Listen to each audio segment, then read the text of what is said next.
Hello, everyone, and welcome back. Unfortunately, it's the off season, 2 weeks earlier than we would have liked.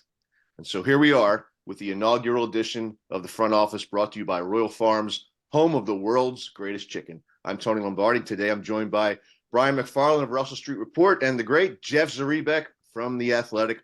Welcome, fellas. How are you? Good, Tony. Good. Doing pretty good. Trying to get over the premature end of the season, I guess we'll say. And unfortunately, this is my time of year, so I got to jump right into it. Yeah, I sort of dread that text or email from you that has that first list of things to do in the off season because that means we just lost. Yep. But Jeff, bitter end to the season. Yeah, their struggles a little bit in the playoffs in recent years, I think always give you pause when you head into a situation like this. But it just seemed like things were lining up so well for them. It just seemed like this was going to be their year, that they learned from previous playoff failures. And, again, I think it would be easier for people to accept if they went down swinging or they went down playing their game, or if Patrick, Mahomes just had this heroic performance, even if they lost on like a Harrison Butker field goal at the gun. At least, it just never felt like they pushed the Chiefs. It just never felt like the Chiefs had to do anything extraordinary to beat them. Mahomes was great those first two drives. Then you got the sense that he just didn't feel like he had to take any chances the rest of the way because the Ravens offense was so under wraps. It's just disappointing, I mean, these opportunities to host a game like that come by so infrequently.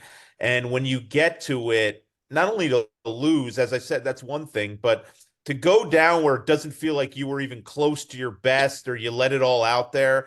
I mean, you got to live with that for a long time. I mean, they'll have to live with that until they get back there again. I was thinking of what other games that ended a Ravens season were more heartbreaking.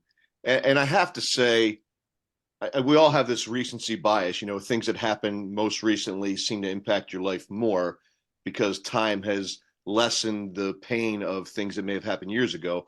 But when I gave it some thought, I thought that in 2011, when they lost the AFC Championship game in New England, we all know the Billy Cundiff shank and the Lee Evans strip drop, whatever you want to call it. The That to me was more painful than this one, even though they played their game, they played well, they rallied at the end, should have won the game.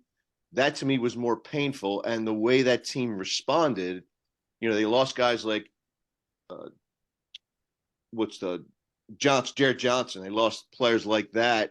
Ricky Williams didn't come back, and you thought, maybe the 2012 team wasn't going to be as good. So I kind of direct my thoughts right now towards that and make that analogy for 2023, hoping that in 2024 maybe they learned a lesson from 2023 and they'll fix that. But as you pointed out before, Jeff, we've seen similar eggs being laid by the Ravens in the playoffs like this before, where they've gotten away from who they are and from what got them there to begin with.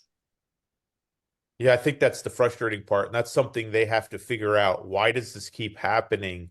One of the things that's been the Ravens' trademark, in really in team history, but especially in the Lamar Jackson years, is just, they're the team that imposes their will. They force you out of your comfort zone, because they play a different kind of style in what they do. And it's worked, swimmingly for them in the regular season. But yet they get into the playoffs and they just really don't. It seems like the little things get them out of their game, whether it's an early deficit or a turnover. And then they start playing the other team's game. I mean, they fall into the trap, for a lack of better, term. And they have to figure that out. They just, they seem to lose their identity way too easily in the postseason. And there's always little reasons for that here and there. I think they will get over the hump one of these years, but that doesn't mean these missed opportunities don't hurt. I mean, everything was there for them, in the AFC Championship game. And as I said, that one will stick for a while because they have to figure out why they seem to get into this spot. And they not only do they not play their best, but they don't really even resemble the team they've been for much of the season.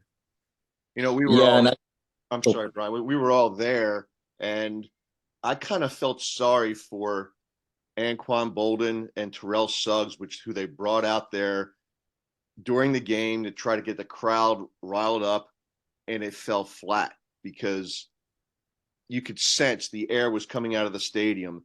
And to Jeff's point, they were just getting away from who they were. And it was like the crowd said, we've seen this movie before, and we know how it ends. And I think frustration started to set in. I've never seen this at any Ravens game at M&T Bank Stadium where bottles were flying out of the top deck. Yeah, and Tony, I look at my comparison for this game is the '06 game against the Colts, the playoff game, where I'm honest, it was the same sort of scenario. We were the better team, coming in, at least on paper, I guess we'll say. We were the home team, and we totally that was the same thing. We ran the ball, and McNair, did his thing, but we were a running team.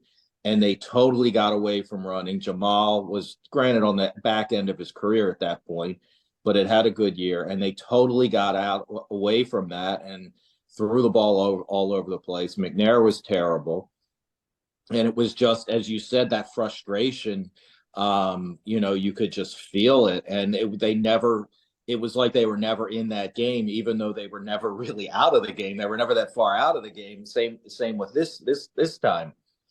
So that's my comparison more, and granted, I was at both games, so maybe it's that visceral feeling as well of just that, as Jeff said, you just blew a great opportunity. That team was 13-3 and the best team in the league that year, even though I guess they didn't have the number one seed because I think the Patriots went 14-2. But I mean, they just felt like that was going to be the year they were finally getting back to the Super Bowl.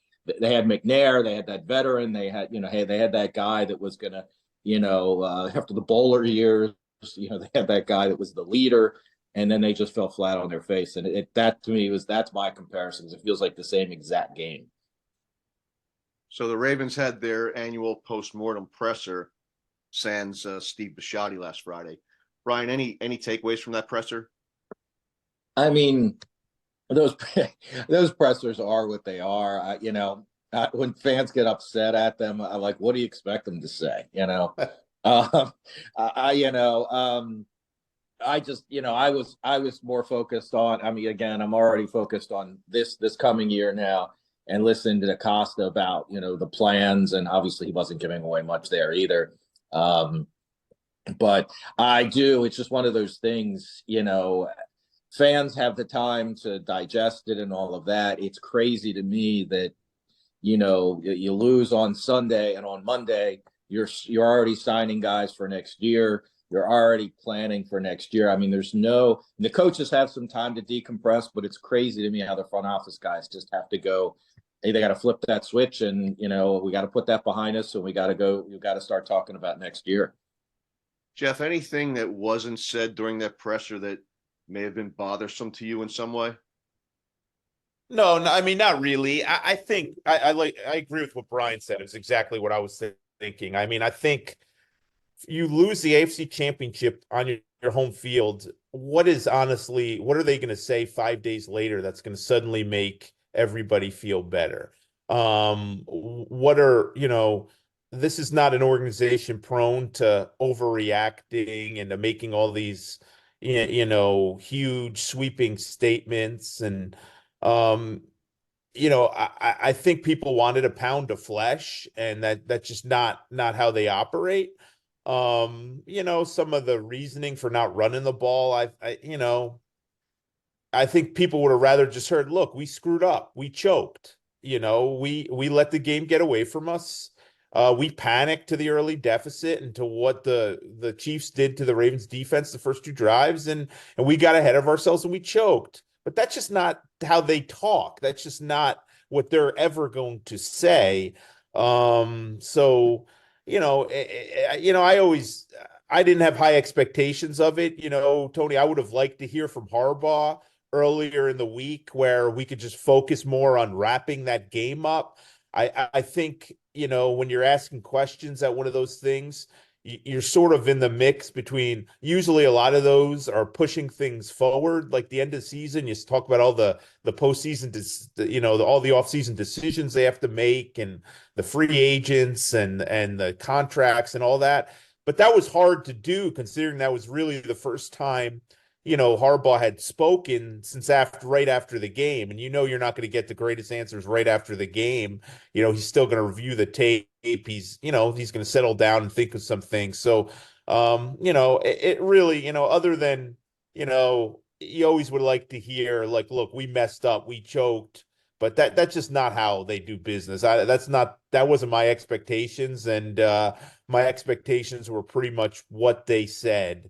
And I think both of them will probably talk at the combine here in a couple weeks, and it'll be the time to more push things forward rather than kind of dwelling on a game that was only 5 days old.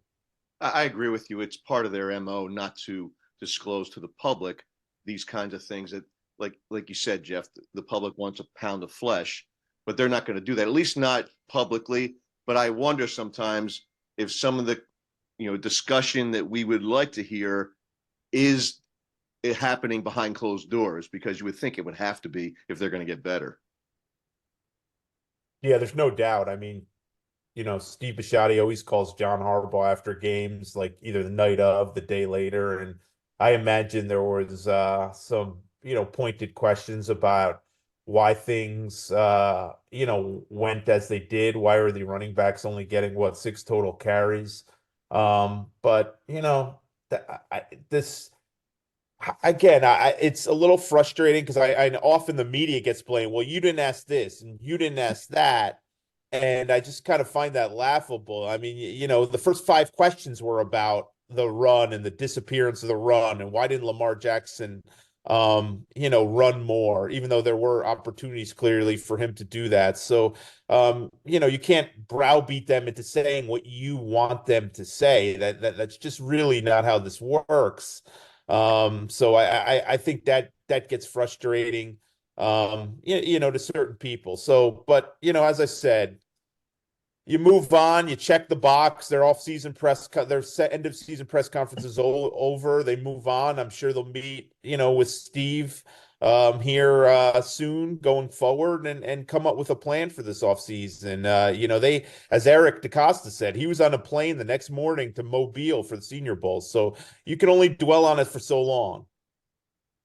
Yeah, it's almost like a win and a loss. The players get over both, or they get over a loss faster than fans do, and they celebrate a win a lot shorter period of time than fans do. So I wanted to get your thoughts on the coaching staff. It's kind of in a state of flux, and I'll direct these questions towards Jeff and Brian. Jump in with any thoughts that you have. But let's talk about some of the losses and then the replacements or potential replacements with the coaching staff, starting with losing Mike Macdonald, replaced by Zach Orr. Your thoughts on that, Jeff?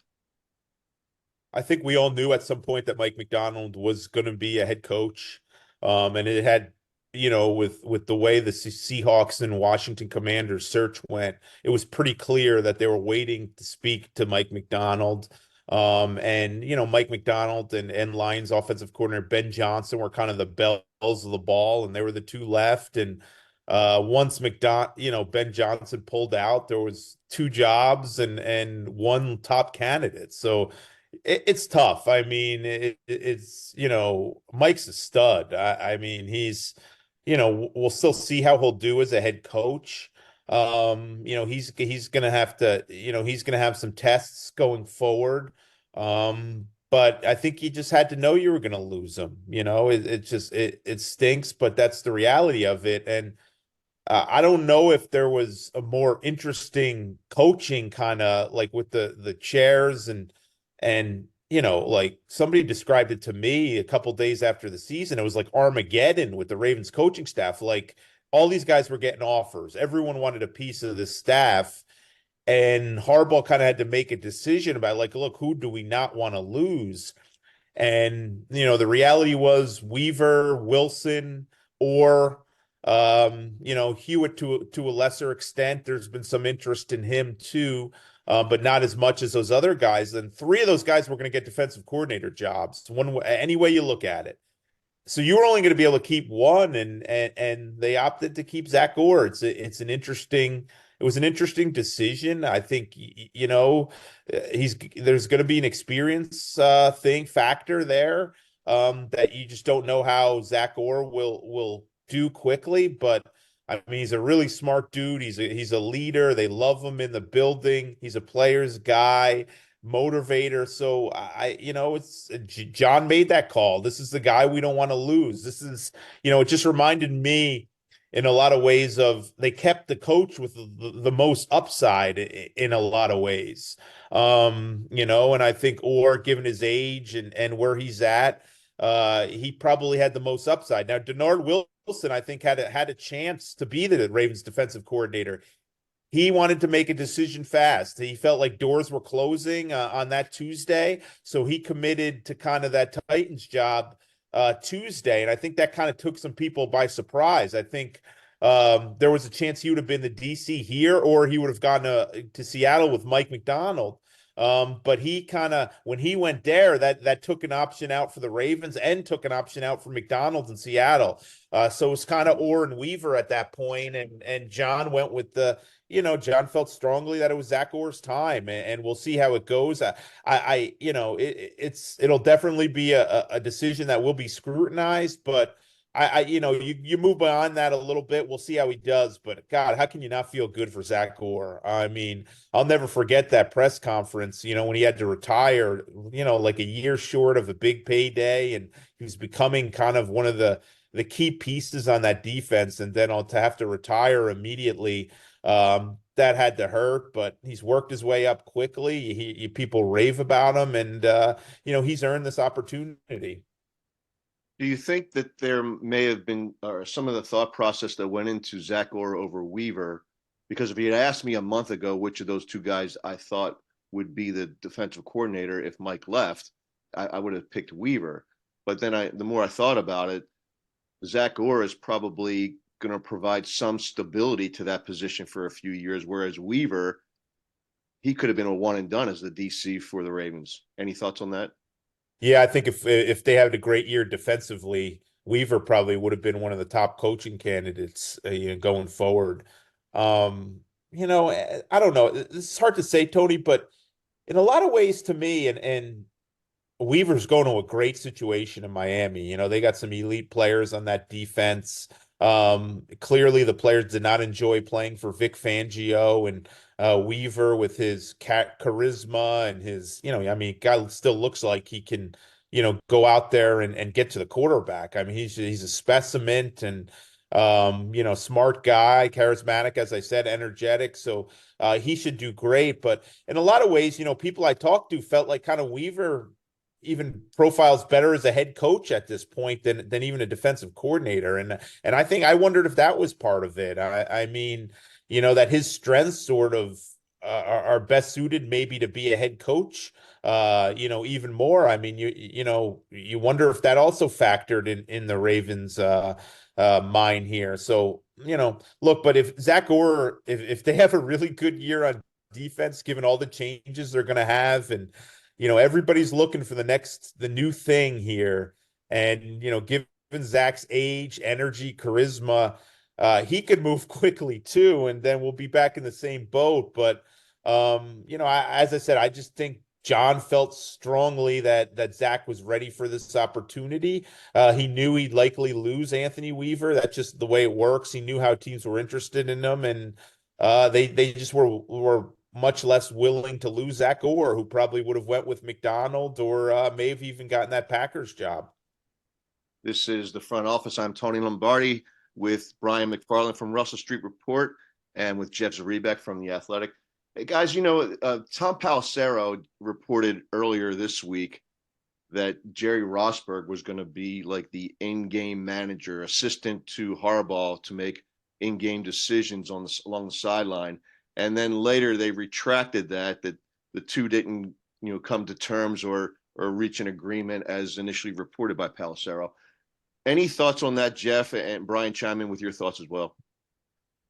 When Jerry is around the team, like he was around the team 3 or 4 times this season. You get used to seeing him. He went to the Josh Bynes retirement press conference. His daughter is a coaching assistant, works directly with John. So when I saw that, I'm like, oh, that makes sense. They're losing their assistant head coach in Weaver, and Jerry could help in that area. Special teams didn't have a great year. It looks like they're subtracting one of their special teams coaches. So to get Jerry in there and then to kind of help being in the eye in the sky. I mean, there were some issues in that area this year too. It's just like, wow, that makes a lot of sense. I hadn't been able to get confirmation on it. But I just says, okay. So, and then later that night I was told that, look, there's no truth to it. It's completely an erroneous report. Which it's just curious how all this went down.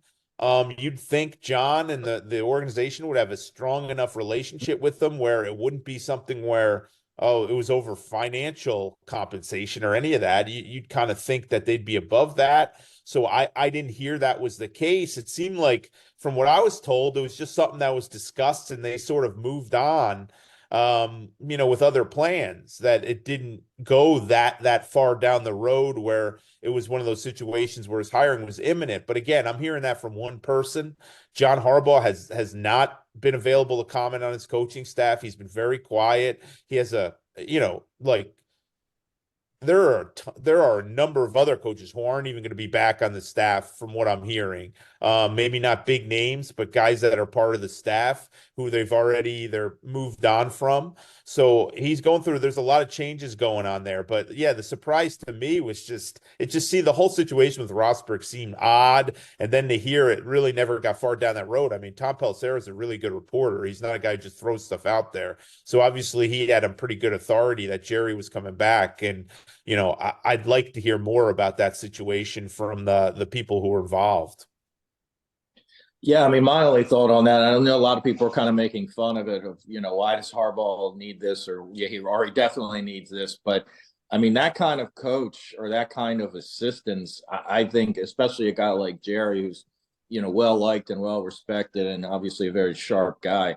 I think every coach should have an assistant like that who is just there to have a voice in your ear. Hey, don't forget about this. Don't forget about that. Because there's so much going on. And obviously, the emotion of the game too can take you away. And Jerry seems like a guy that would be able to hold on a sec, think about this. What are we doing here? So I think every coach should have that. And that's not a slap at Harbaugh. I just think that's these days, the way, there's all these different refined roles of coaching. I think it's a great thing. But it is odd the way it played out, for sure. The Ravens' losses aren't just, unique to the coaching staff. The front office has seen some changes as well, with the analytics guys that support the salary cap. And also Joe Ortiz moves on to be the GM, paired up with Jim Harbaugh with the Los Angeles Chargers. Do you think that Ortiz is taking some organizational secrets with him, and does that hurt the Ravens maybe on day 3 of the draft when those hidden gems sometimes surface? Tony, was funny. We get kind of made fun of as reporters for our obsession with comp picks. I think we're the only media corps that kind of keeps a running tally. Because we just know how important it is to the organization. And I always kind of get some side-eye looks when I'm with my other colleagues from other cities, at the combine and at the owners' meetings where I bring up comp picks. But it's certainly a factor. And I chuckled that Joe Ortiz apparently mentioned it 4 different times during his Chargers press conference, which kind of took them by surprise, there. So, yeah, I think there'll certainly be a way Joe does things there. And But there's a report that they're bringing Chad Alexander in as his assistant GM. He was with the Jets, but that's another guy that learned under Ozzie Newsome. So, you see this. I mean, there's Ravens coaches now all over the NFL. There's former Ravens executives all over the NFL. I mean, it makes it that much more tough to kind of do what you want to do when other people have clearly caught on in certain ways. But let's face it, I mean, Ravens used to be like one of a very few teams who were big on the comp pick formula and kind of abided by that. But we've seen in recent years other teams that have sort of adopted it too. So now we have another team, the Chargers, who you'll probably see heavily involved with the whole comp pick scenarios. Yeah, and it looks Yeah, like Joe Ortiz is going to have a lot of decisions to make out there with their salary cap situation. yeah, and that's what I was going to say. They're going to need a lot of draft picks. So those extra comp picks, I'm not sure what free agents they're losing and the like, but that's probably something they're going to need to focus on in having more draft picks because they're going to lose a lot of veterans and then they're not going to have a lot of space to bring guys in. John Harbaugh's contract status, I believe he signed through 2025, Jeff. Yeah, that sounds right. Okay. That sounds right. And I think it's also probably pretty standard practice for Steve Bisciotti to do something about that right about now as they're entering into that season prior to when it expires. Or am I a year too premature? Yeah, I think it's after the 2000. He signed through 2025. So after the 2024 season would be the year where you'd address that. He does not like his head coaches to go into lame duck 1 year situations. So, any Harbaugh decision about his contract status would more than likely be made at this time next year, because he'd be heading into his lame duck year, heading into the 2025 season. Jeff, in your opinion, when does John get into troubled waters? In other words, what has to happen if suddenly that next extension is questioned? You know what, Tony? That's such a hard question to answer, and I think fans get frustrated by it. Like he has to be on the hot site. This has to be win or else. But I don't think any of us really know how Steve Bisciotti thinks about it and because he speaks so rarely. We get very little glimpse behind the Bisciotti curtain on how he feels about certain things. How frustrated is he that they haven't been able to get back to the Super Bowl? I wish I could tell you that. I just don't know. And maybe Steve will talk at the owners' meetings this year. That he's talked there in the past a little bit, but certainly not an every year thing. But that's the question. Like, when is getting to the playoffs, having really good regular seasons, always being competitive in every game, putting out a really good team, when is that not enough? And when does it become, look, we need to get to the Super Bowl for this to be a success? And that's just a hard question to answer. Obviously, you'd have to think next season if they struggle and maybe don't make the playoffs. I mean, his status would kind of become a talking point without a doubt. But would it also become a talking point if there's another playoff exit before the Super Bowl? I mean, maybe, but as I said, it's just so hard to say. Just because I don't think any of us know. I mean, we do know that Steve and John have a very strong relationship. We do know how highly thought of John is in that building with players, with coaches, with executives. So that really makes it tough. Like, what would be the breaking point where they decide, you know what, this, winning 11, 12 games during the regular season and then not making it to Super Bowl, frankly, just is not good enough anymore.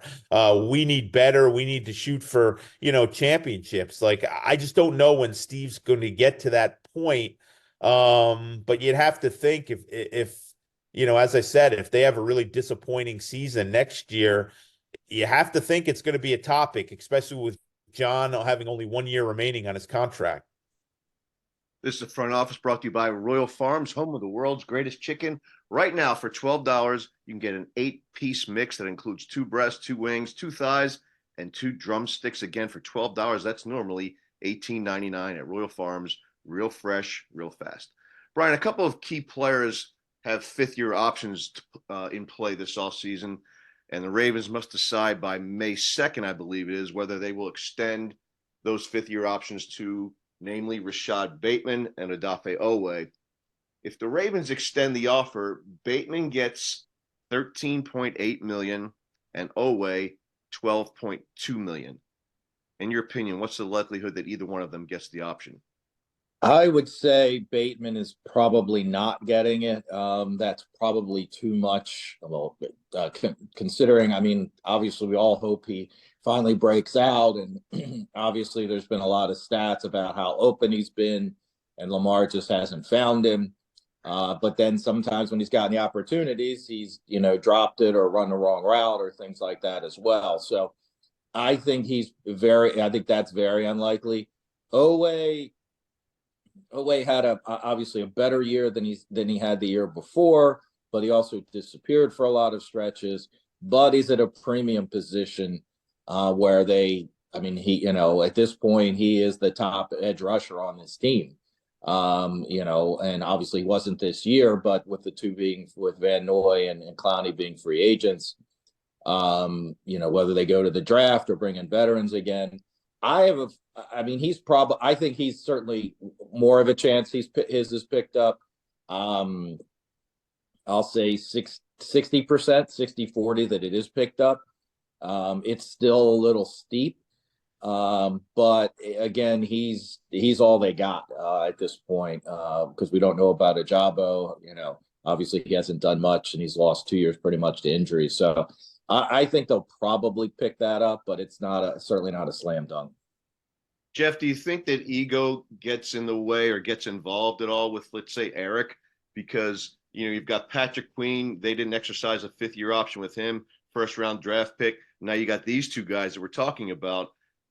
Do you think there's pressure on him to exercise that option just because they're first-round picks? Sure. I think, especially, we talk about their struggles drafting receivers, and that's always a hot button topic. And,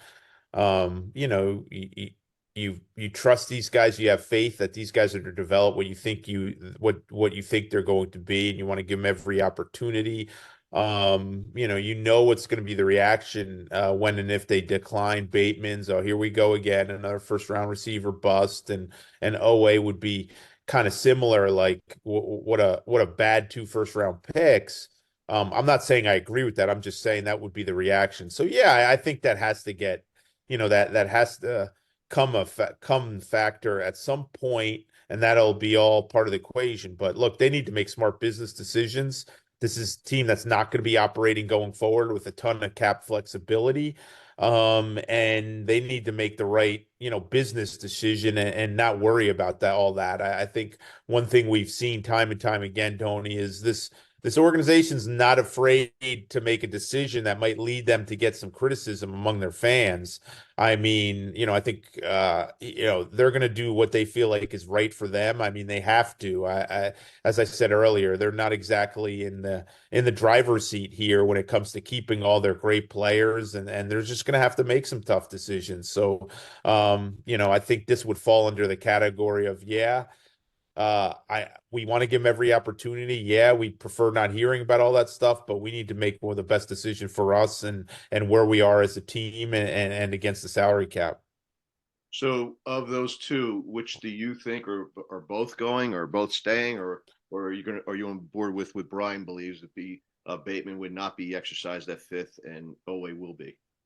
Yeah, if I had to guess, I would go with what Brian says. You look at the numbers and how much it would cost, and kind of the positions and what they also have in the pipeline. And I also, I would have loved to see what would have happened differently if Oweh didn't get injured early in the season. I know people are kind of sick of hearing about injuries, but they see it's factors. I mean, let's face it. I mean, I just go back to week 1 this year, And Owe absolutely gave Laramie Tunsil the business. I mean, Owe was great that game, and we saw him get off to a really good start.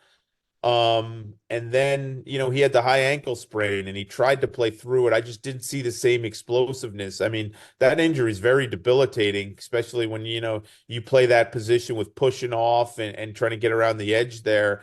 And then, Harbaugh acknowledged that Elway had what did he say, thumb surgery, I believe. So he was playing through some physical stuff. I mean, if you look at some of the metrics and win percentage and hurries, I mean, Owe stacked up pretty well this year. I think he made some strides this year that weren't necessarily impacted in the sack numbers. And I know, people don't want to hear it. They want to see it reflected in 9 or 10 sacks. But I also think he was held back a little bit by injuries. I think he made some progress this year. I'd like to see him with another year working with Chuck Smith, fine-tuning moves, getting healthier, and see how he is next year. I think the arrow's still pointing up on him a little bit. Ryan, what do you expect the 2024 cap to be set at, and when do teams need to be in compliance?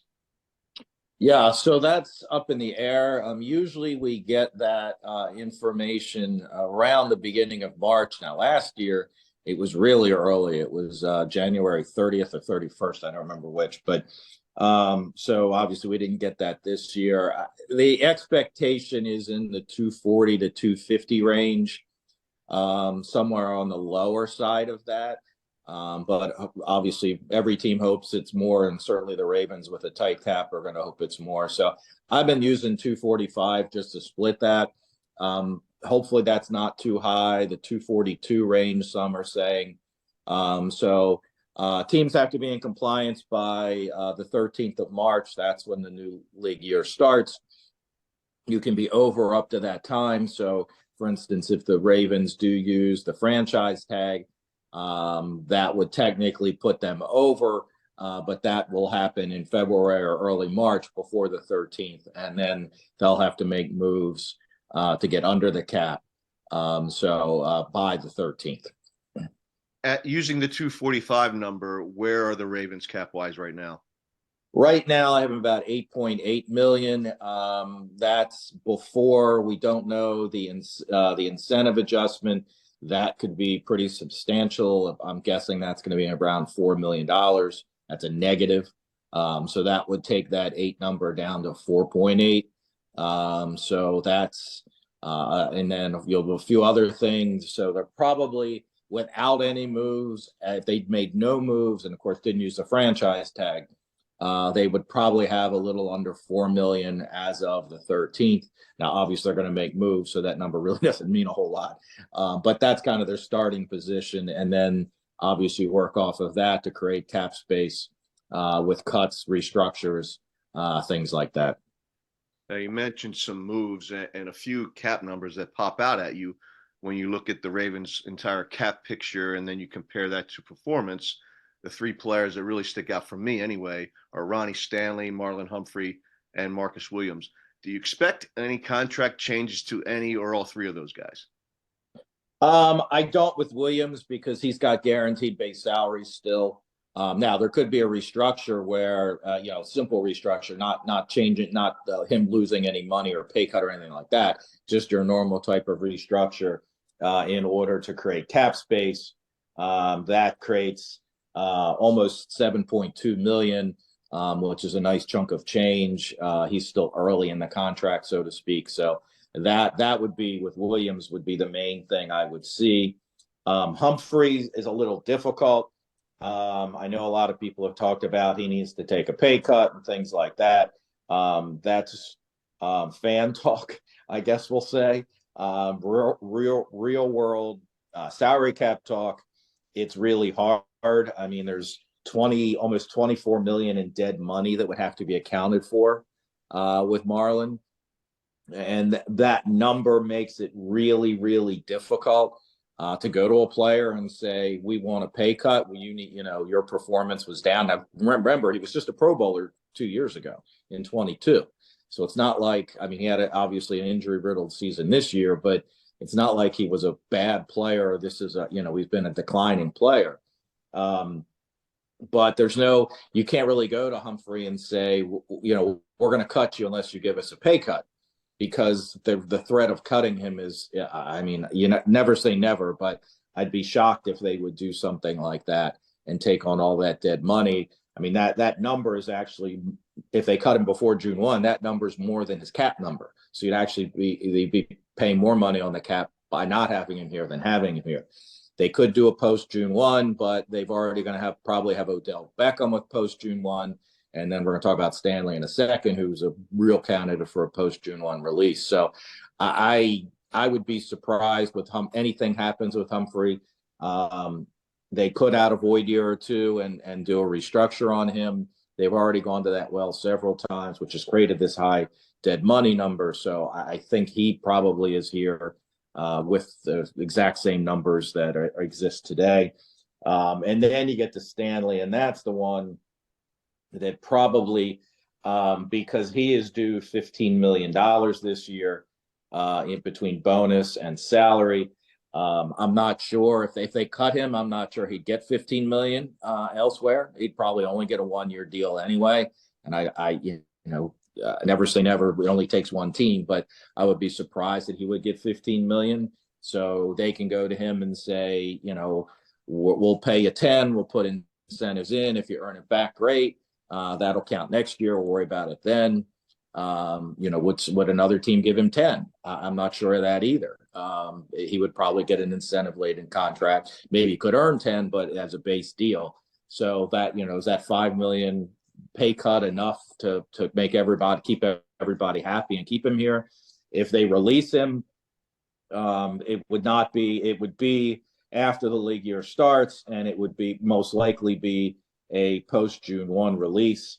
So that way they would actually create 15 million in cap space. That wouldn't happen until they wouldn't get that money till after June 1, but that would be money they could budget until then. I mean, they can spend the cap on free agency or re-signing their own players, the franchise tag until then, and that 15 million would certainly be enough to carry them through the season. And then obviously a little extra to bring in a Clowney or Van Noy type as they did this year. So I think of the three, he is most certainly the one at risk. They could release him before June 1. That would create about 8 million, but it would leave all the dead money, which is almost 18 million on this year's cap. I could see them spreading that out with the post June 1 release if that's the direction they go. Jeff, with respect to, let's say, Ronnie Stanley and Marlon Humphrey, these guys from having spent time with them in the locker room, see how they interact with their teammates and whatnot. Are those two the kind of guys that might say, and I know this is probably the exception to the norm, but might say, I haven't performed to the level of my contract. I really like it here. I'll take a pay cut because I know if I'm let go, I'm not going to make the same amount of money anyway with another team. Then I got to get used to another team and go through all that process when I'm comfortable here in Baltimore. Are those the kind of guys that have the mental makeup to make a decision like that? Well, Marlon Humphrey is probably the most mercurial guy in that locker room.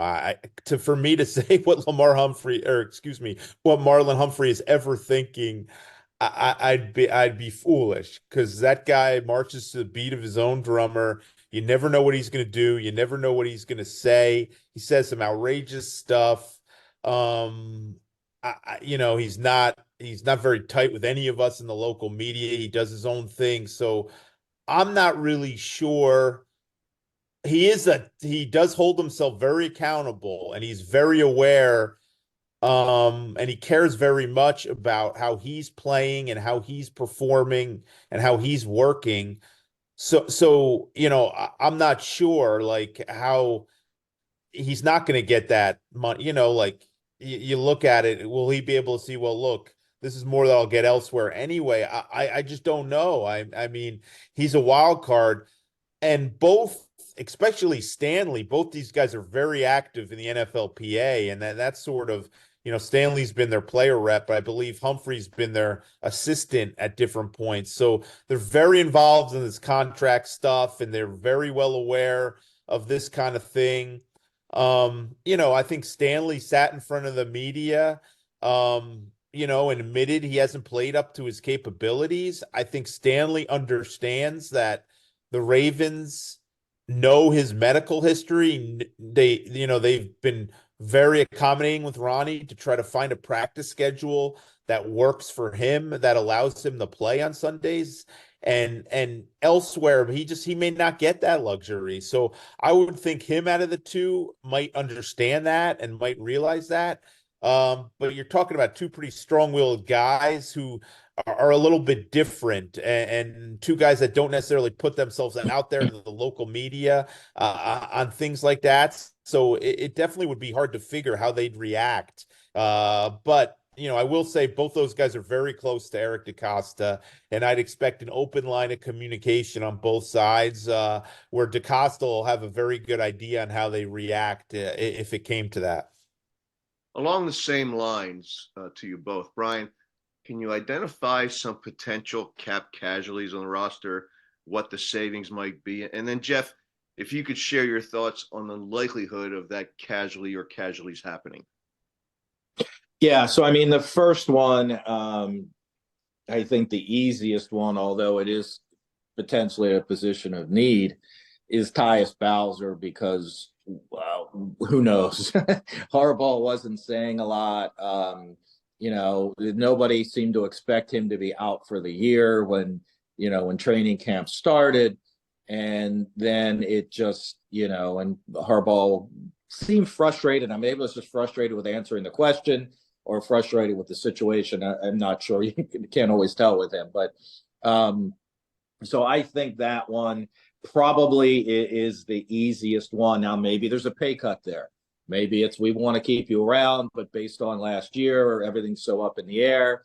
And maybe it would be. I mean, there's 5.5 million in savings there, and that's his salary. So maybe that's a pay cut scenario where, and again, since he didn't play last year, it'll be easy to craft incentives to, if he plays well and he plays often. He's available, that he could earn that back, but that could give them, a break on the cap. But that one, I think, is they don't have a lot. Honestly, there aren't a lot of cut candidates this year. So that's certainly the top one. Patrick Ricard, there's $4 million in savings. Obviously, he's an integral part of the offense when they use him, but I believe his snaps were down pretty substantially this year. Whether that's a sign of the new offense and his place in the new offense. He's a guy that's hard to let go of because of what he does, and he does it so well. But it's just a matter of, does he fit in what their plan is? And obviously, as a fan, we can't answer that, but they certainly know that. And after that, I guess we talked about Stanley already. The only other one perhaps is Morgan Moses. And just mainly I'm saying that because of the savings, 5.5. I mean, I think he's played pretty well. He seems like a great locker room guy. And if you're moving on from Stanley, you're going to move on from both of your starting tackles. That seems unlikely. Yeah. And I guess the other big thing with Moses is, they feel like Falele is ready to step in, and if he is, or if they're planning to draft a right tackle high. So that would be the only one, and Makari's up at a little over 4. He's so versatile. I don't see that, but just from a numbers standpoint. So that's really about it. I mean, most years they have a lot more candidates, but this year they really don't. Jeff, your thoughts on Bowser, Ricard, and Moses, and the likelihood of those three guys moving on as cap casualties? Yeah, I don't want to be disrespectful, but I don't know that they'll have an easier decision than moving on from Tyus Bowser this offseason. I just, what's happened to him is head scratching. Clearly they weren't on the same page this year. And it didn't seem like they were on the same page the year before, because they thought he was going to be back from the Achilles earlier than he ultimately was. And he's just played so little football he played no football this past year, but he didn't play much the year earlier. And then when he did play, I don't think he played very well. I think Tyus is a really good guy. So this isn't any shot at his character by any means. And you know, it just seems like it's time. It's time to move on and to get that 5 million or whatever, what Brian said of savings. I think that's a no-brainer. The Ricard thing, I would think there might be a deal to be worked out, maybe. I mean, there just isn't a big market for fullbacks, and I think Ricard saw that the last time he went on the open market. And he kind of winded up coming back on the Ravens for much less than was originally discussed, because like the market just didn't have anything for him, as good as a player he is. I would hate to see them lose Patrick Ricard. I just he's a very important to what they do. I liked how he was used this past year. I think he brings that physicality, intimidation, and kind of tone setting that they really need offensively. But yeah, at that number, you could see them trying to do something different and maybe getting him back, for less. I don't know, Tony. I mean, if I was a betting man, I would think one tackle goes and one stays. And I would think maybe they work something out with Stanley, just because of the dead money issue there and how prohibitive it would be to kind of move on from him. So maybe Moses is the guy that goes. I mean, Moses, credit the guy, man. He played with, I don't know if it was a bicep or tricep. He had one of those tears that a lot of guys were dealing with, played through it, didn't miss a lot of time. I always kind of thought when they signed them, it was more of a 2-year deal, and then they'd probably move on at the third year and be ready to go younger there. So I could see that happening, but he has to make a decision on whether he needs surgery too. And when one of these cut candidates is dealing with medical stuff, that kind of can factor. But I think one thing everybody wants this guy cut, that guy cut. They got to be careful how many holes you're opening up here, Tony. I mean, I think we look at the team roster.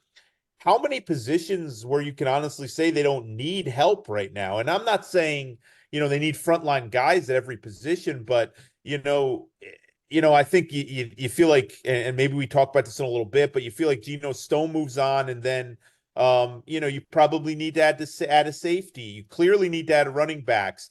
Most of their wide receivers are free agents. You need to add wide receivers. Your offensive line, your 2 starting guards are free agents, and then you may move on from a tackle. You need somebody at the only position where you probably could say they don't need anybody at is tight end. They're pretty much set with their 3 tight ends there. I mean, maybe you're a Malik Cunningham fan. You think they don't need to do anything at backup quarterback either. Okay, I'll give you that one. Otherwise, you need guys at pretty much every position. So I think you got to be real careful there on how many guys you're moving on from and how many holes you're creating during this whole process. Yeah, I think that's a very good point. Is we talk about, we can release this guy and that guy, but there's an immediate cap effect. The cap savings. We just mentioned Bowser 5.5, but you're replacing him with somebody, and that cost. What cost is that? So, and as Jeff said, you're just by releasing somebody, you're creating a hole. Whether it's a starter or whether it's a backup, you have to fill that hole. So you just can't release a bunch of guys. Oh, now we have 15 million in cap savings. Well, you got to replace those guys. So it's not really 15 million in that case. You're listening to The Front Office, brought to you by Royal Farms, real fresh, real fast. I'm Tony Lombardi, here with Brian McFarland from Russell Street Report, and also our special guest, Jeff Zrebiec from The Athletic.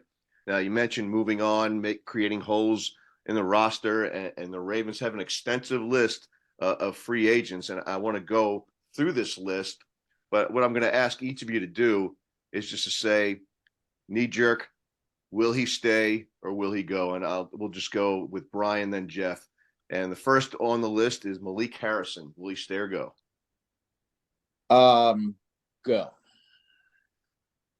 I'm going to say stay for me, guys. I think Malik Harrison's going to be, and I won't go on a tangent on every guy, but just with Malik Harrison, I think he's going to be one of those guys that they sign and they tell everyone how much they wanted to sign him, kind of like Justice Hill last year, where everyone was like, okay, it's Justice Hill. But I think they view Harrison as a valuable guy against the run, and that weak side linebacker spot. And I think they view him as a key special teamer. I think he stays. You mentioned quarterback before, Tyler Huntley. Oh, I think he goes. The Malik Cunningham waiver claim and having Josh Johnson, who you can get back for cheap. I think Huntley probably wants to go as long as Lamar's healthy. He's never starting here. I think he would want to go somewhere. Now I know he's good friends with Lamar and all that, but I think he'd want to go somewhere else and see what other opportunity exists. Yeah, I think he goes. I just don't think with where they are against the cap, even paying a couple million for a quarterback. And I imagine somebody will be willing to pay Huntley a couple million on the open market with how many people are needing to upgrade their backup quarterback. So I think even that would create a problem for the Ravens. I think they move on. Daryl Worley. I probably stays. He's a minimum guy. And they seem to like him, and he's versatile and special teams. So I think he stays.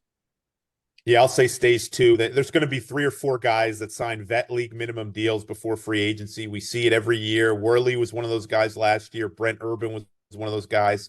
I could see him being part of the group this year. One of the more disappointing offseason acquisitions, Rocky Sin. I think he goes. I mean, Darby clearly outpaid him. We'll get to him in a second, I'm sure, but I think Yassine goes. Yeah, it goes. That never really looked like a good fit. Didn't kind of, I don't know whether it was he didn't pick up their defensive coverages and some of the stuff they did all that quickly. I think they move on there and resign a veteran corner. I just don't think it's going to be him. Yeah, I don't even remember a day during training camp when he looked all that great. So, Josh Johnson, we already talked about him. Here's an interesting one. Former Steeler Arthur Millette, who I think had a really solid year for the Ravens. Yeah, I mean, he and Darby, I kind of put in the same together. I think they keep one of them. It just depends on which one. They both played pretty well. They both were here on pretty minimum deals. It's all going to come down to somebody got to outbid, and it's not going to be huge, granted, but is some other team going to come in and offer them more than what the Ravens value them at? Yeah, I look for Mike McDonald with Millette. I mean, we saw how well he utilized him, and then when you get in a situation where you have all these former Raven coaches, and everyone sort of wants to see this Raven style defense. They'll look at one of those guys and say, hey, he fit really well in that style of defense. I'll say Millette stays. I don't feel all that confident on that prediction, but he fit well in here. I mean, that guy's a pit bull. They love that guy in Baltimore. Mike McDonald loved him, so we'll see there. But I'll say he stays just because Demarion Williams really hasn't established himself at this point as a slot guy, and they could use another veteran slot option. Yeah, I thought, like Brian suggested, that maybe it's either him or Darby. And my knee-jerk thought was, well, Darby did a nice job on the outside. Brandon Stevens did a nice job on the outside. And Marlon's best years, in my opinion, were in the slot. So maybe he falls back in that situation. But obviously, lots going to happen between now and then for them before they make these decisions. Sam Mustipher, backup center. He's going to be a minimum guy. The only way I think there's a good chance he's back. The only way he's not is if somebody views him as more of a starter and wants to give him a shot and give him more money to do so. Yeah, I'll say stays is one of the guys I spoke with earlier, a guy you can sign early on a league minimum 1-year deal. You know what you're getting. He actually played decent when they needed him when Linderbaum missed some time with a high ankle. So it makes sense if there's really not a market elsewhere to bring him back on a cheap deal. The next guy, kind of an invisible man, only because he did his job very well, subbing for the injured Nick Moore. I'm not sure what Nick Moore's contract status is. So does Tyler Ott stay, or does Nick Moore get his job back? I mean, I guess it all depends on health. I don't remember what Moore's injury was. They did. They put him on NFI. Achilles, and that was it was training before training camp. So, but they did add an extra year. So Nick Moore was signed for 2. This was the first year. So NFI, they added another year. So that to me, as long as he's healthy, that's saying they expect Nick Moore to be their snapper. But as you said, it was great that there were no issues with Ott. Some of us old timers remember. I'm trying to now. I don't remember, but there was in like the Super Bowl year, or maybe the year before, or year after the first Super Bowl, where their long snapper went down, and the guy they brought back was the guy they brought in was sailing snaps every direction possible. Awful. Yeah, I'll Tyler Otto go. I think, and I've talked to Nick Moore's agent on this, and they really took care of Nick Moore after his injury. I mean, they added the year to his contract. They envision him being recovering, being the long snapper, and kind of behind the scenes in the building. We saw Nick all year busting his butt. I mean, he was ready to go by the end of the year. It looked like he was always working in the field house, lifting, working out. He was around the team most of the year. Looked like a guy who was very well preparing to be their long snapper this coming year. Delshon Phillips. Special teams, another, as Jeff said, minimum salary guy. They seem to like him a lot, assuming he's healthy after this year's injury. I would expect him back. Yeah, I would say the same. And we probably will get into this name soon, but you're gonna lose probably an inside linebacker, and you could lose Harrison, who's kind of a core special teamer. You won't want to lose both Harrison and Phillips. I'll say Phillips stays around. John Simpson. Obviously, adequate, I guess. A few too many penalties. But again, he's probably going to be a minimum salary guy too. If they could bring him back, maybe he's a starter, maybe he's not. Certainly as a backup, if they brought him back on a minimum deal, or a guy fighting for the job. I don't know that I would anoint him the starter. Depending upon who they draft and things like that. But I think there's a pretty good chance he's back. I'm going to go the other way. I think he made himself some money this year. I think he was, I wouldn't say more than adequate. I agree with Brian there. But I just think the need for starting caliber offensive linemen around the league far exceeds kind of the supply of them.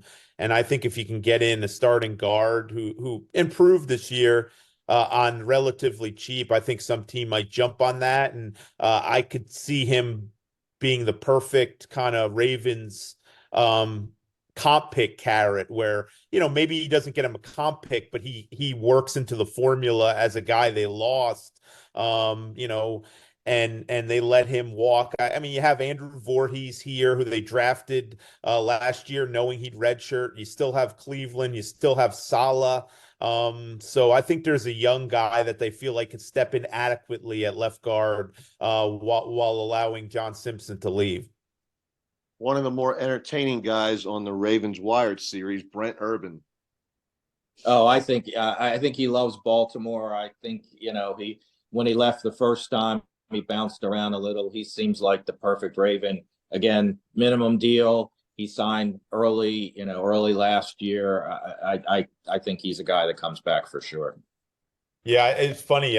Brent Urban's wife, who's a character, she's on Twitter a good bit. She said bye to Baltimore, where and I think everyone like, well, wait a second, you're definitely gone. And I mean, she was just talking about they were packing up for the year because they don't live in Baltimore full time, and they were going home. And fans are so on tilt these days that they took it the wrong way.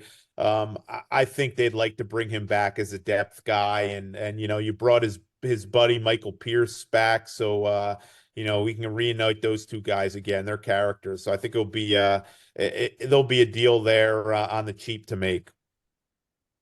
Real pleasant surprise. Certainly brought value. I think he didn't play until the fourth game of the season, but finished with, I think, 9 sacks, and that's Kyle Van Noy. Yeah, I mean, Van Noy, I think that's a good guy to have around. But between Van Noy and Clowney, you just got career years out of them, which means their price tag has gone up. And can you expect to get another year like that out of them? They both turned out to be leaders, but so there's a value to that as well. I think Van Nooy's more likely to come back than Clowney because they are going to need a veteran, and he's going to be on the cheaper side. So I'll say he's back. I'll say go, but they find kind of a cheaper version of Kyle Van Noy. I think the Ravens again, they're not going to be in the you know, the high rent part of the free agent rush linebacker market. I mean, I think we see this every year now. It's kind of become a trend. They're going to go into it saying, we want to give our young guys Owe, Ajabo, and Tavius Robinson a shot. And then they'll add at some point, either late in free agency or late in even, hey, maybe it's even will be as late as halfway through training camp, like with Clowney. But I think they'll probably find a younger, cheaper version of Van Noy. Since we're talking about Clowney, we may as well just talk about his situation. Now, Jeff, I'll ask you first. When you listen to Clowney talk about his experience in Baltimore and how he's enjoyed his teammates, and you see it come through very clearly on those Ravens Wired pieces, do players put any stock in their level of enjoyment of an organization when they make decisions whether to stay or go? Or is a hired gun like Clowney, who's moved all around the league, a guy who's really just going to chase the biggest paycheck? Yeah, I definitely think they put stock into it. I mean, especially a guy like Clowney, who hasn't had great endings at a couple other teams. And, you see Ravens all the time, guys who come back or guys who retire, or, even guys like, I think of like a guy like Nelson Aguilar, who I talked to a little bit about the Ravens culture, and he talks about how awesome it was in the building, in the locker room. It just isn't like that everywhere. And I think when guys, know they're joining a team that's going to be, in the mix, and has some star players and lets their veterans be themselves, takes care of the older players, doesn't kind of push them too much in practice. I think there's definitely an intrigue there, an attractiveness there. But look, in the end, how much does that cover? I mean, is that enough to make up for $4 or $5 million? No, and I just think with Clowney, first of all, like he was, you hear things about veteran players. Obviously, his exit in Cleveland was very bad, got accused of quitting. But man, it was a pleasure to watch him this year. It was a pleasure to cover him. Fun guy. He was always accessible to us. Like even when he walked out of the locker room on locker clean out, his hands were full. He had all this stuff he didn't want to talk about. He was ready to get out of there. But he stopped and to talk to us one more time. And that showed me something. That really did. I mean, I just think it's going to get to the point. I mean, that guy played his butt off. I mean, we're not just talking. He didn't play well for he stood out like every game. You saw him flying around. I can't imagine some team's not going to be willing to write him a pretty heavy check that'll probably be more than what the Ravens are going to be willing to offer.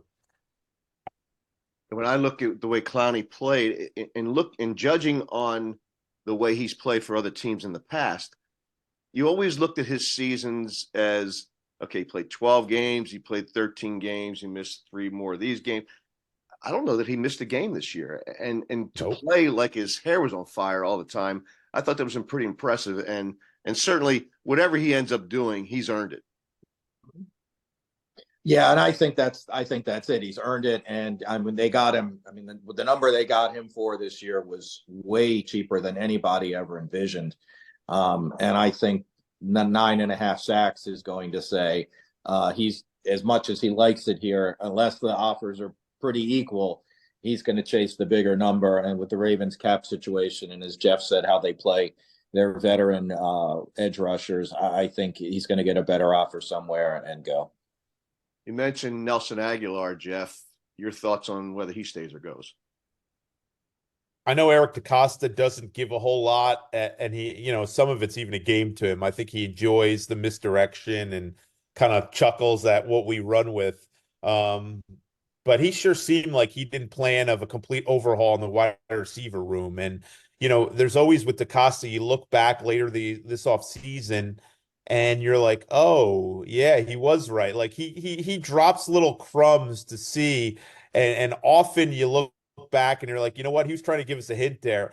To me, did not sound like a guy who wants to fill 3 or 4 receiver spots this offseason. I think out of the group of free agent receivers, Aguilar is the one who sticks. I mean, I talked to Eric before the season last year, and he talked about how they needed, like, Aguilar was an adult. They got an adult into that room. They had a lot of young kids, but given where Aguilar's been in his career, he was a first round pick and had some disappointing years, had some good years, gotten a lot of criticism.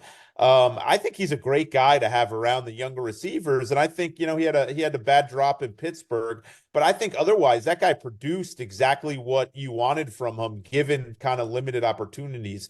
I would try to get him back. I think he was a very good influence, and I think he made plays when they gave him opportunities.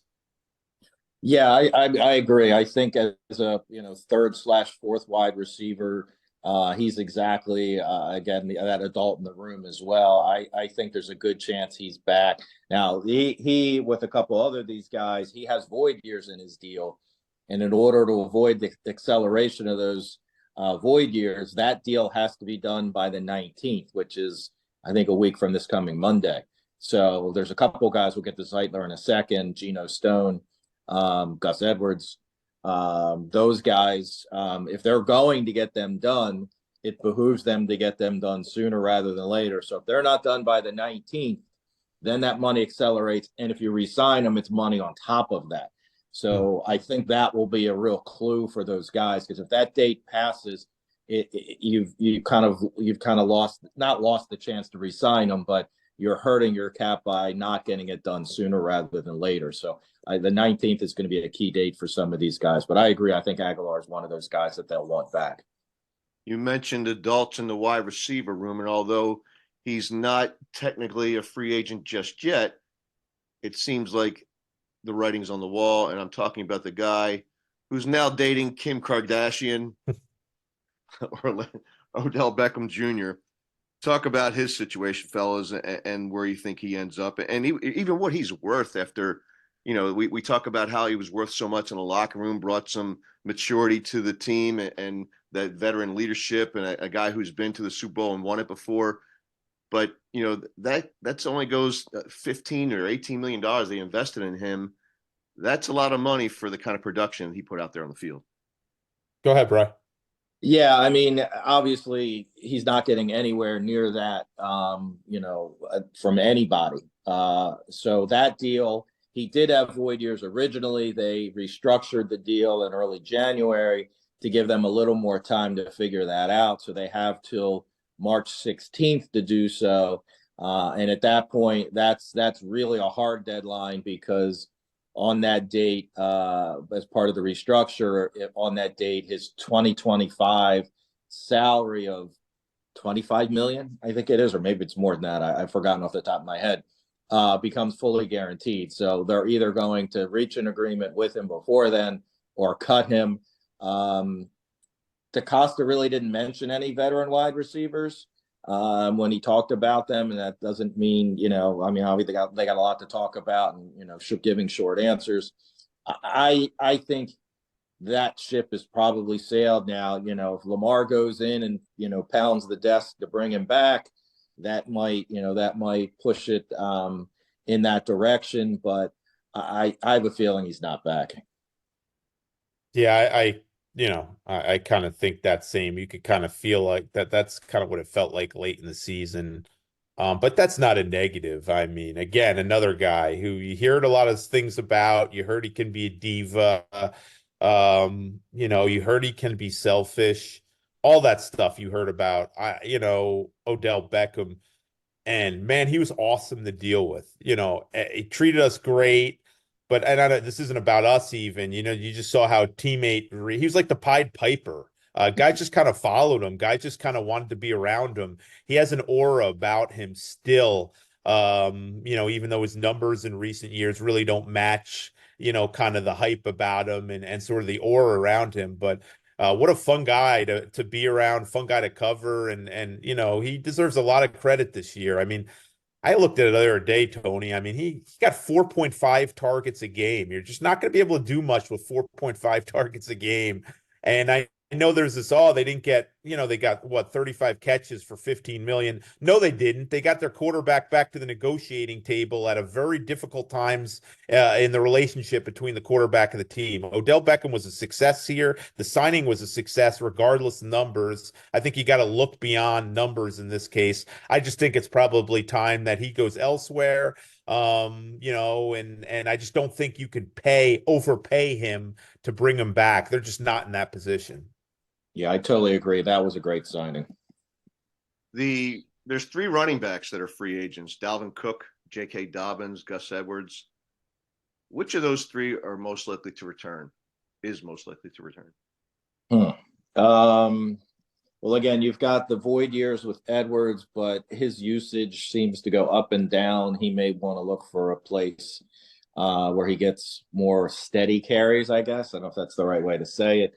Dobbins, there were certainly normally I would say he's the most likely one just because coming back from injury, it's a place he's comfortable.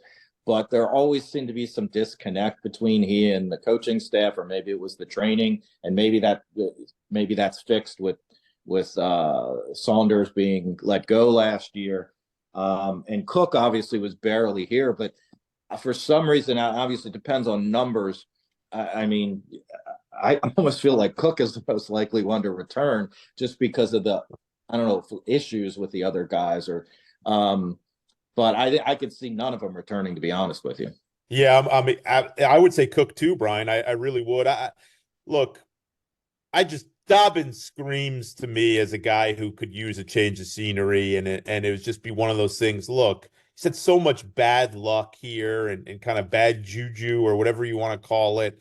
Why not go out? He's going to be looking at a prove it deal anyway. So the same deal the Ravens would be willing to offer. You probably get a dozen other teams willing to bring him in on a regularly on a small deal to kind of prove it in training camp. So why at that point, why not go elsewhere for him and see if you could get something going a little bit and sort of reverse this bad luck trend in your career.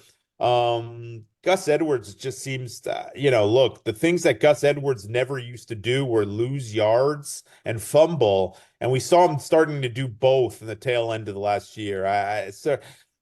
I think he's playing through knees that are very difficult to play through. I think Gus Edwards is one of the toughest dudes in that locker room.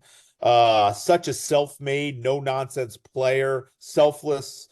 But I think, I could see them, they just deal with these injuries, these running backs every year. So I could see them looking to get a little younger and more durable there.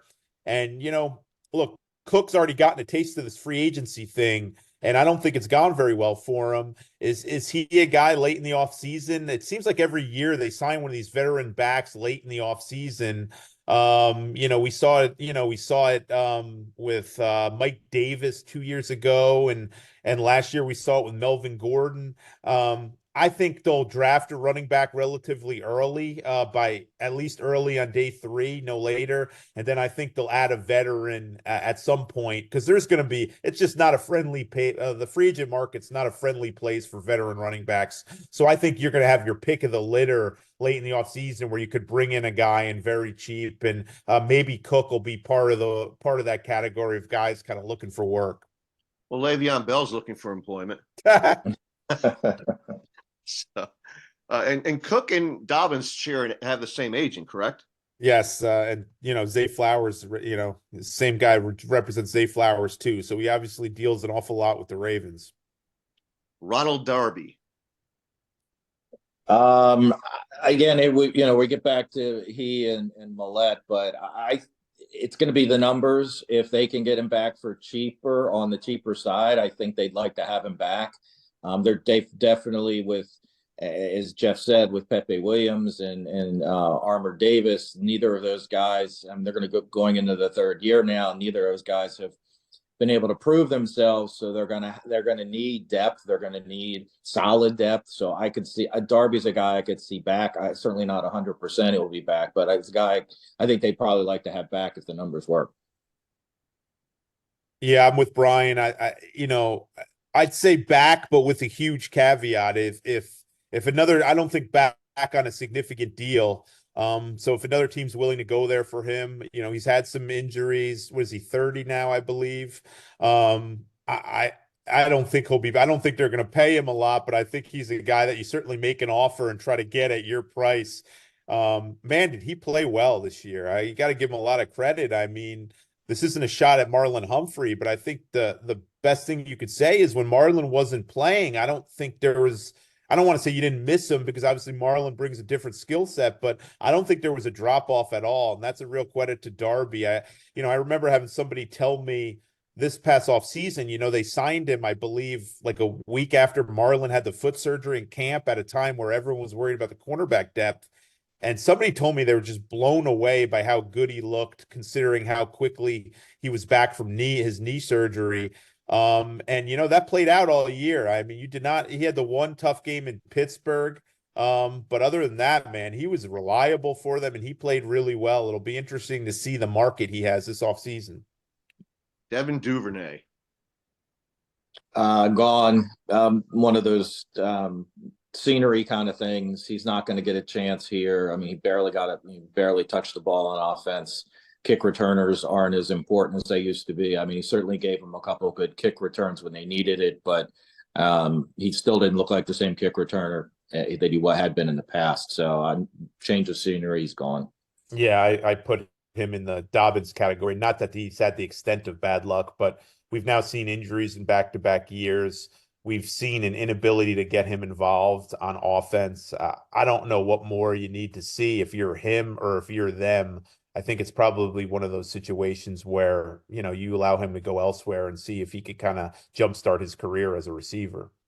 I've saved the 4 tougher ones to last. So I'll start with the one that I think is, of the 4, the least tough, and that's Geno Stone.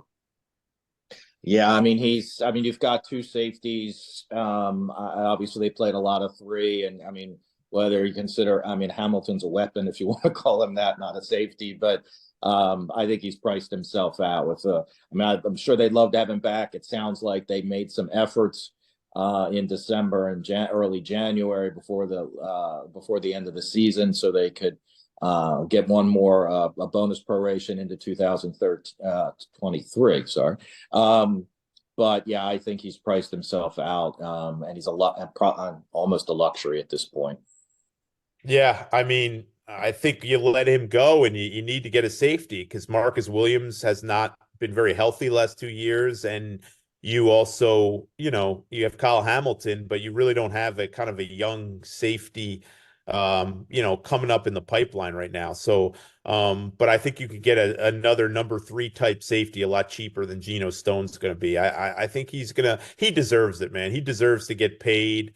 And I think you just one of those kind of where you say, Geno, we love you. We'd love you have it back, but you're going to make way more than we're willing to pay at this point, or we can afford to pay at this point. So all the best for you and thanks for everything. Kevin Zeitler. Zeitler's another one of those needs that kind of he's the most of the guys with void years because there's over $4 million in money accelerating onto the cap. So he's one that if they want him back, they really need to get it done in the next 10 days, because then it becomes almost prohibitive adding something on top of the $4 million.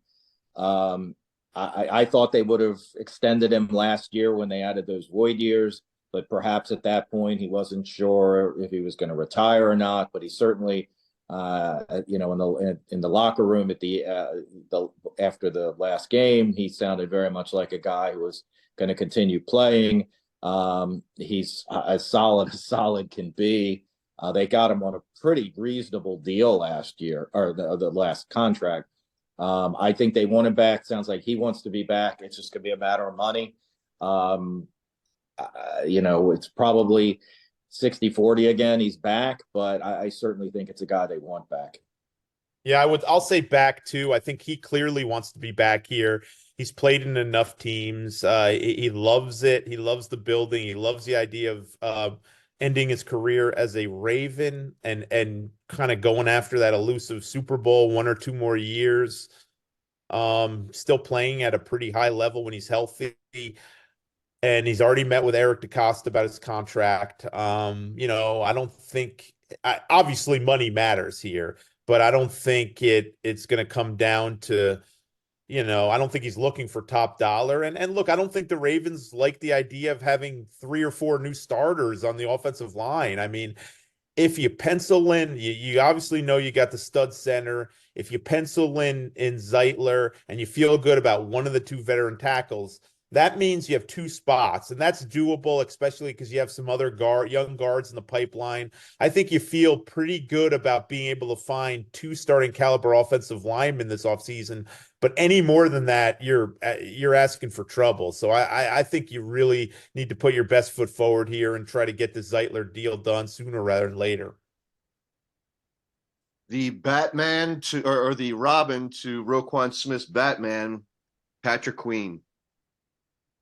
Obviously they'd love to have him back, but I think the numbers for him, unless the market unless everybody considers him Robin, so much of a Robin that they're not going to offer him the kind of money he's looking for. It sounds like they made some efforts, or at least he posted some cryptic things on Instagram or Twitter. I don't remember which. But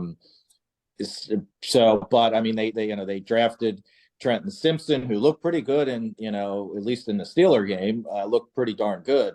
So unless the market does not develop for him, I'm sure he's gone. And again, we're playing comp pick game, and there's a pretty high comp pick opportunity. So and they're going to need draft picks over the next few years. So I think he's most likely gone. Yeah, I do too. And it's a shame too, but what a great dude, and never missed a game in his Ravens career. When we talk so much about injuries every year, for that guy at that position, everyone says he's undersized, and all he does from a physicality standpoint to not miss a game. I mean, that's impressive. Just, you draft and develop good players, you have to lose some good players. And I think that's the perfect example here. I don't think they feel good about it. But I think they feel really good about the idea of Patrick Queen getting a huge contract that he deserves. Right now, I think their chances of re-signing him are, as Brian said, a market just not developing. I think they would be willing to pay him a good bit, but certainly not anywhere close to the top of the inside linebacker market. And I just fear there's going to be enough teams out there, especially with all these Ravens coaches everywhere, and wanting to get in on kind of how they play defense. I just think there'll be offers that the Ravens are just not going to be able to come close to even touching, and they'll they'll be happy for Patrick that he achieves generational wealth and gets to go to another team and kind of be the leader on that linebacker group. Yeah, I echo your sentiments on Patrick Queen, Jeff, because you watched him almost as a kid, a young guy being drafted, hadn't played football all that long at LSU, and you've watched the kid become a man, and in all ways good. And he's a guy who's been productive, and like you said, he's out there every game, and you could tell that he was really hurt at times, but shrugged it off. I know probably the contract had something to do with that. He wanted to be able to play through it all and show other teams that he was that kind of guy that they could invest in.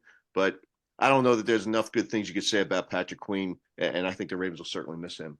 I'm glad you said that, Tony, because he got maligned a good bit. I mean, he got benched like once or twice. The one game in the Chiefs game where they really went at him and kind of had him in a blender early in his career. And every year he got better, but he never hid. He was always accountable. He's a popular teammate. He's a character, always practices, never misses practice. There's so much good things you could say about that guy, and he deserves this. He really does. So I think it's he's one of these guys that I think you'll see around the team even when he retires. And I know that's a long way away. He just he's such a popular guy in that building because of everything he's all about.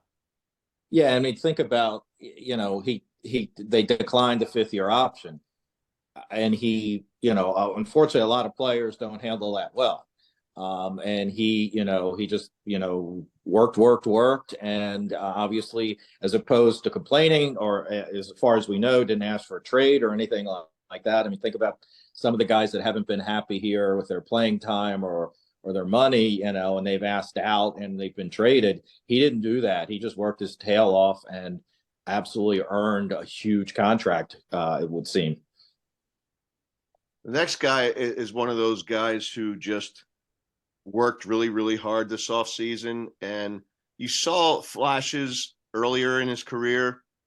You listen to other players, and I always say that players know players best. And you listen to other players, even like Calais Campbell, you know, speak highly of Justin Madueke. And now he led the team with 13 sacks. I think he had a couple of sacks in the playoffs as well. And just a guy who's just taken his skill set and combined it with an excellent work ethic, and the results have shown. And now he's set to make himself generational wealth. Does he make that generational wealth with the Baltimore Ravens? I think so. That's the guy that they generally don't let get out of the building. Ideally, if they have to tag him, they have to tag him. That's going to be about $20 million. So that's a lot of cap space they'd have to create. Ideally, they can come to an agreement before then. Then the first year cap number is around 8 million, which is a lot more palatable than 20. He just seems like a kind of guy they do not let get out of the building. Yeah, I don't think you can lose him. I just don't think, and I just think coming up with an extension is going to be really hard work. If I'm not mistaken, I think Madueke he's gone through a couple agents now to kind of put himself in this position. He's been, I don't want to say reluctance, probably not the right word, because that kind of sends the wrong message, but he's clearly pointed to this free agency. He has not been interested in engaging on a long-term extension. And he had his sights on having a career year and then hitting the free agent market. And he took care of the first part. I don't think the Ravens are going to allow the second part. My guess is the tag, and then, deadline spur action. Maybe they can come up with a deal before the tag that works for both sides. But they've long wanted this kind of player. They've long needed this kind of player. He's developed before their eyes, and I just don't think you can allow him to walk out the door. Last two questions, guys. These are real simple. Does Lamar get the MVP award tonight, and who wins Super Bowl 58? Yes, and I think it's hard to root against the Chiefs. Hard to bet against the Chiefs. I know they're actually, I think they're the underdogs, but they find a way. And San Francisco seems to find a way to lose in these kind of games. So I'll say Lamar's MVP and the Chiefs win in a close game. Yeah, I'll say Lamar's MVP too. I was talking about it this week with Child's Walk from Baltimore Sun, and I do think it would be a surprise if the votes get anywhere close to unanimous this year, like it was in 19. I can't see him being unanimous or all that close, but I think it'll be a far less of a surprise if he's unanimous than if he doesn't win it, period. I just think he emerges the clear favorite down the stretch, and he'll win. I'm done betting against the Chiefs. I don't bet, but I'm done picking against the Chiefs. It's just, they find a way, as Brian said. And I think the 49ers are a better team. I think the 49ers have more ways to win the football game. I think they have more ways to hurt the opposition. But you know what? I thought all those things about the Bills and the Ravens, and the Chiefs went through both of them on their home fields. I just, going against Mahomes and Andy Reid, and it just doesn't, I'm just done doing it. They find a way, and they're so well coached, and they don't panic. And you just see a maturity about them that they're content to kind of play these games in a certain way and just wait for the opponent to either get out of what they do best or to make a couple mistakes, and the Chiefs just pounce. I would be surprised if the 49ers win. As I said, I think they're the better team. But I picked the Chiefs to win a close game. So we went over 90 minutes without mentioning her name, but she's going to prevail, is what you guys are saying. Taylor Swift. So, all right, guys, thank you for your time. And that's it for this edition of the Front Office. Thank you to Brian McFarland, my co-host. Be sure to check out his all-important salary cap info and updates on Russell Street Report. And thanks to our special guest, Jeff Zrebiec from The Athletic. Jeff's work alone is worthy of the subscription fee for The Athletic. And if you act now, you can get it for $1.99 per month. The front office has been brought to you by Royal Farms, real fresh, real fast. Thanks for listening, and we'll talk again next week here on the front office.